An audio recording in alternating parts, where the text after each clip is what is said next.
Welcome back to Money Mama Talks. Thank you so much for joining me, Sienna. Yes, for me. Can you introduce yourself, please?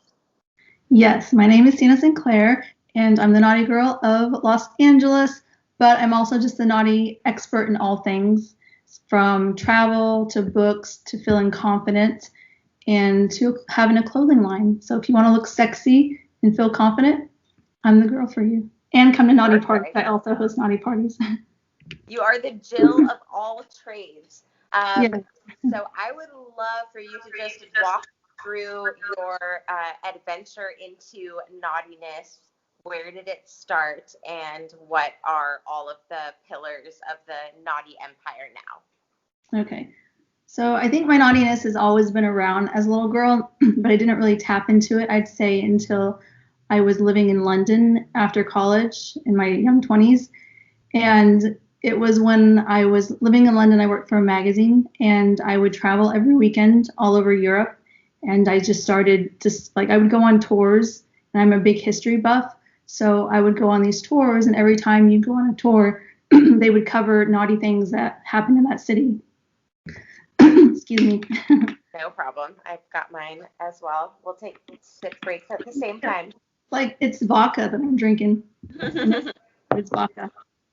So I would just travel all the world and discover naughty things. So just instead of visiting, the Eiffel Tower, I would go and visit brothels or strip clubs and just learn sexy to naughty things that were for women, because a lot of women may not feel comfortable traveling by themselves, and especially, doing something that's naughty and safe.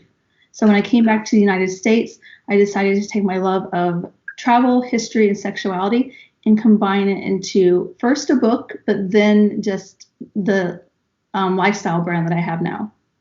That's amazing. And so what, besides books, what is included in the lifestyle brand? So I have the clothing line that I just started last year in March, and it's really grown really big. I have a nice following, a lot of dedicated fans that love me, that love my clothes. I make women feel sexy and beautiful and confident about themselves. And I also just am a coach, sex and dating, and just a confidence coach. So you can find articles on my website. You can contact me. I have a YouTube station where I post all this stuff. It's just a brand, and it's not just for women. It's also for men too, because I host parties in LA where both men and women or anyone can come to my parties and feel safe and welcome and explore their sexuality more. Have you, on this journey, experienced a lot of pushback, I guess, for being naughty, for being open and sex positive? Of course. I mean, you're always going to have discrimination, especially when you find yourself being naughty and being a woman being naughty. So, I mean, it just comes with it, but you have to be tough. And I don't, things like that really don't bother me. They never did in the past. So I just, if you tell me I can't do something, I'm going to do it. I love that. Yes. And when you first got the idea for your book series or for your book, did you know about publishing, or did you have connections? How did you go about doing that? Yeah, so when I first started my book, I didn't know anything about publishing. I'd never written a book, but I have done a magazine before. And I'm somebody that I can quickly and easily figure something out. That's just who I am. And I believe that I can do anything on my own. So again, things don't really bother me. And if I fail, I fail. I just learn and then I move on. So I'm not scared of the unknown, and I'm not scared of failing. So that makes it really easy to go out and do something. So I just decided to write a book. I was just one day going to write a book. I mean, it was something that I've always wanted to write a book, but I just didn't know what on. So I combined my three passions of sexuality, travel, and history. And I made my first naughty travel book, which was to help women find safe places, but also to help men to know where the naughty girls are going, but also for like a couple too. So, it's a good dating book.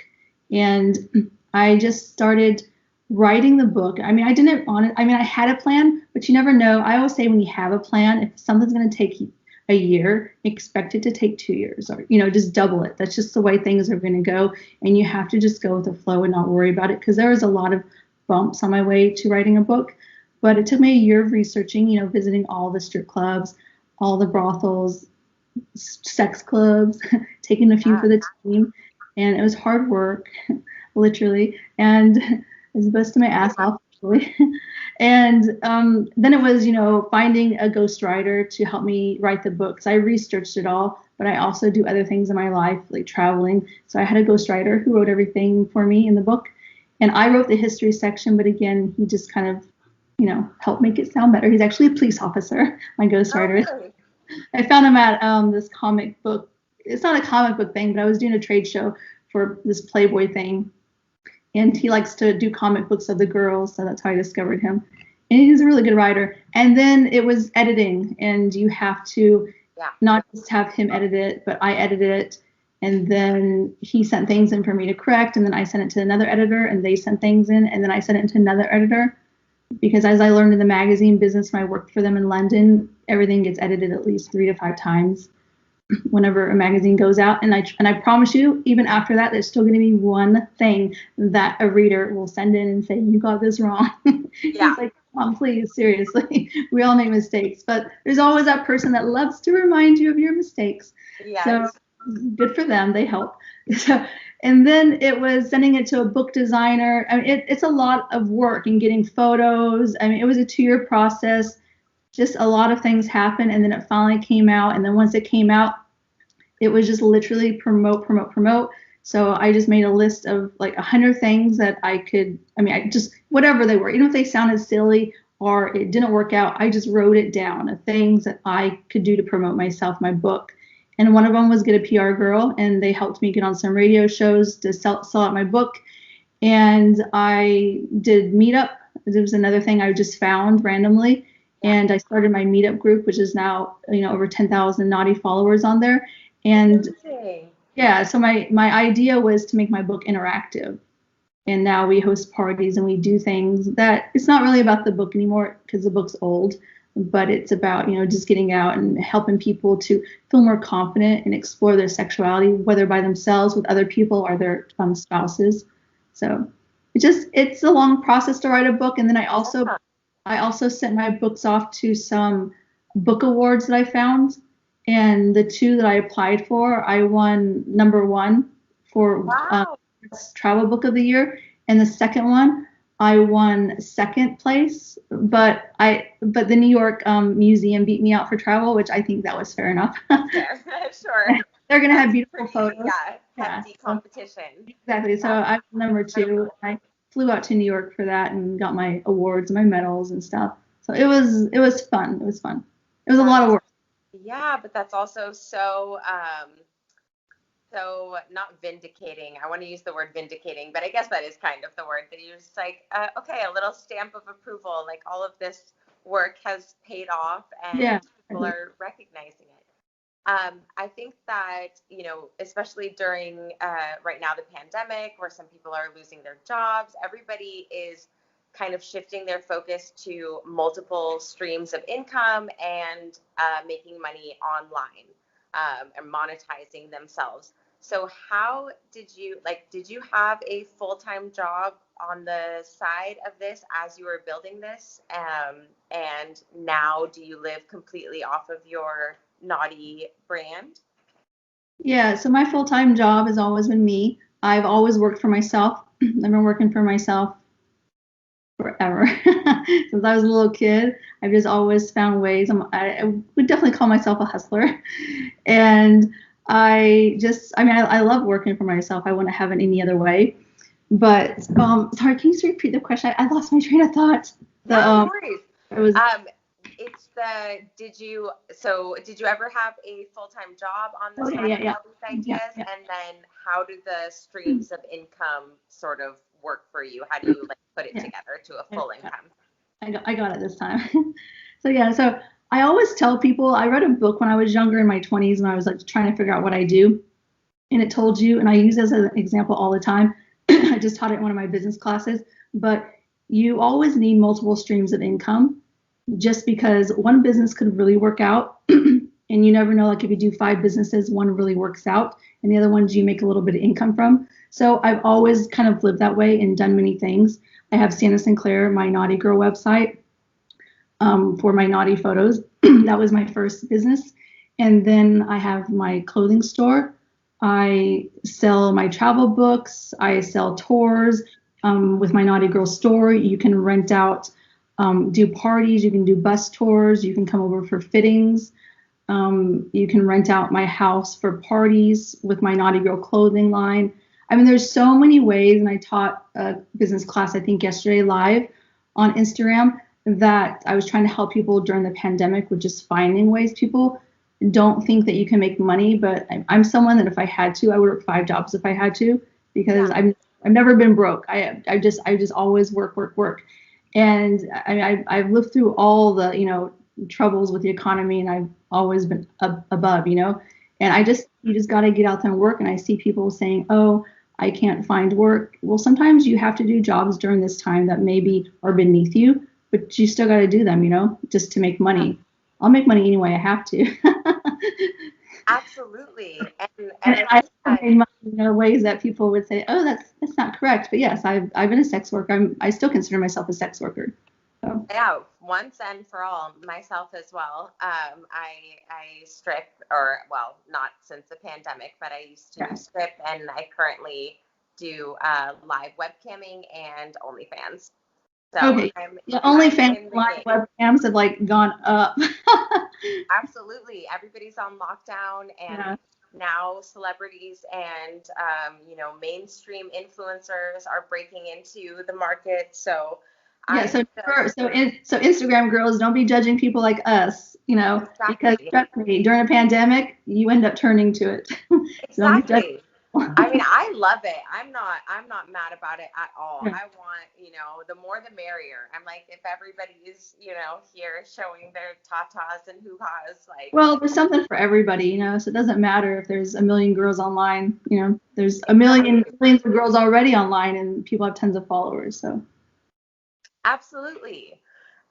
So I personally would love to hear more about your journey with sex work. I'm sure that other people would be very interested as well, because obviously that gave you some sort of mindset and, entryway into the empire you have now. So if you're comfortable, I would love to hear about it. Yeah, no problem talking about it. So what would you like to know? Where did it start?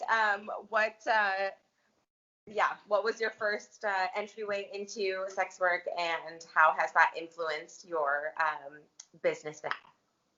So my first entry into sex work, and sex works, for people who don't know, involves stripping, escorting, live cam. I would even say sex coaches, and because there are some sex coaches that work, sexual work with people, and also, only girls that just post photos.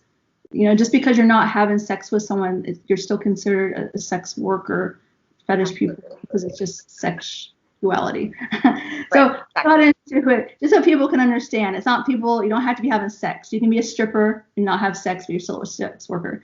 So, and trust me, there's some strippers who are like, I would never and porn stars too, or I would never, you got to find your niche in the sex world. Yeah, so I would no boundaries. Yeah, there's some. None of it is bad. That love to strip, and there's some people that would never be a porn star. Like me, I would never be a porn star just because I don't want my stuff on TV all the time. There's just, you do what you like to do.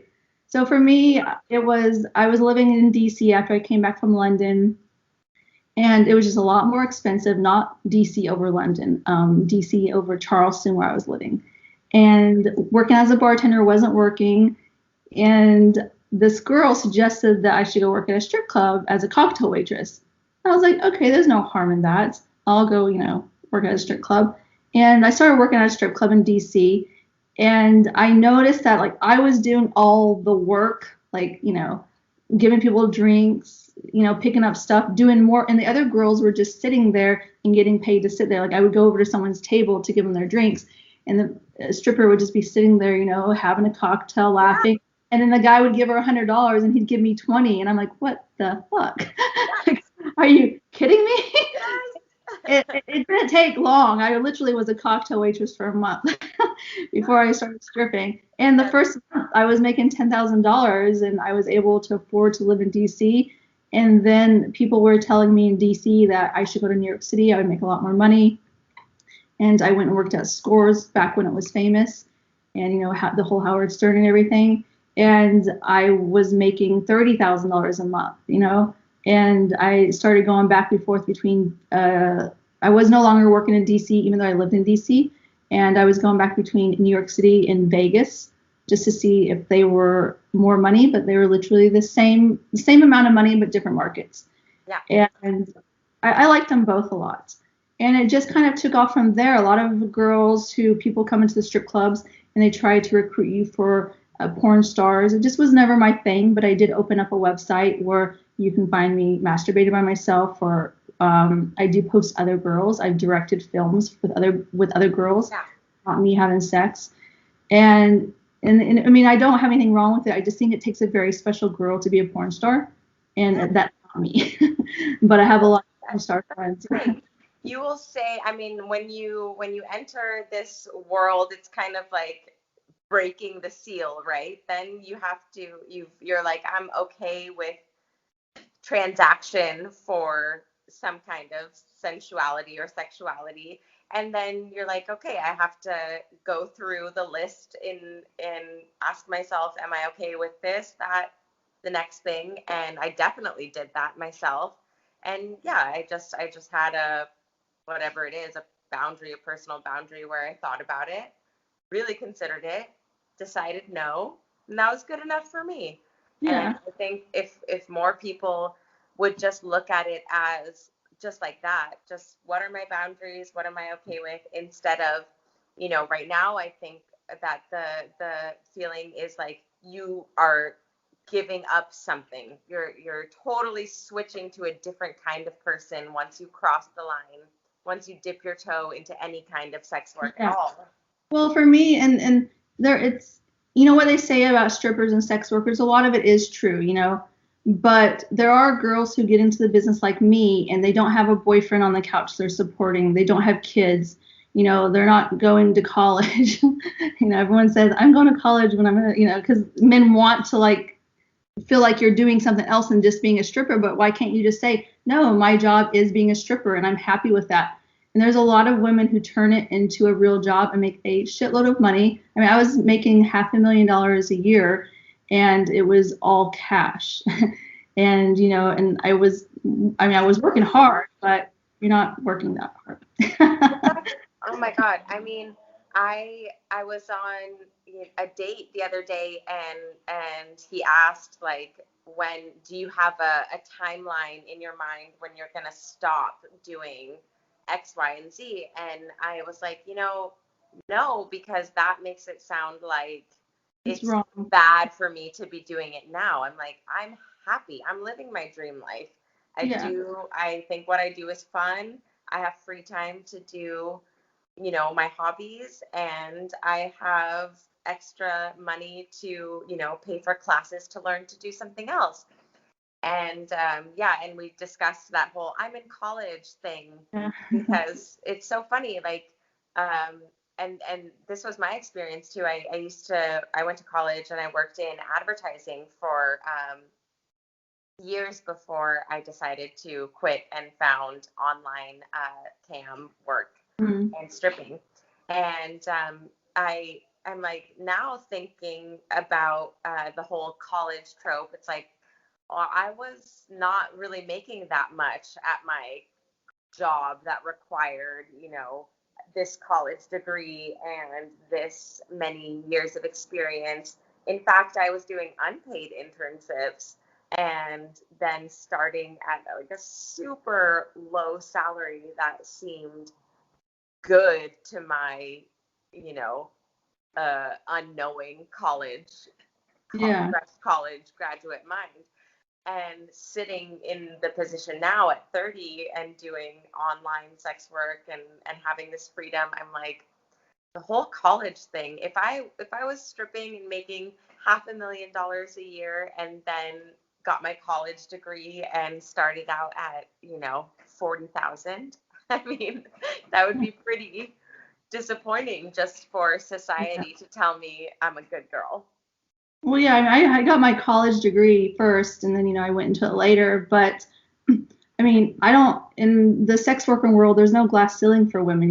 We make a lot more money than a lot of men do, and I call my shots. And I got into it thinking at first I will try it out, but then I'm a business person. I'm always thinking of stuff, and I was like, oh my gosh, like you can really make money out of this thing. Where a lot of girls, they were just coming in to pay for clothes or a car or whatever it was, but it's like, no, I'm going to make this into a business. I'm going to do this smart, and I'm not going to have anyone make me feel bad about what I'm doing. And that's how it started. I mean, it's everything has been from stripping and getting into the sex working world, and continuing. And it's not anything bad or anything. If it was legal to be a madam, I'd be a madam because I think I'd be really good at it.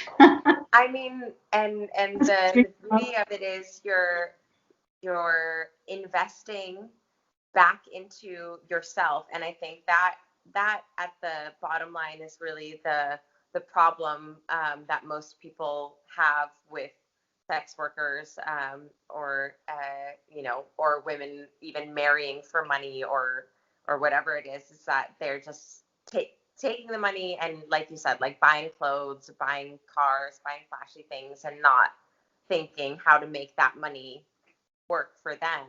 Mm-hmm. And I think it's so important to have our voices out there being like, hey, it's totally cool, to shake your ass for the bag, but you need to reinvest it in yourself and think in these business terms.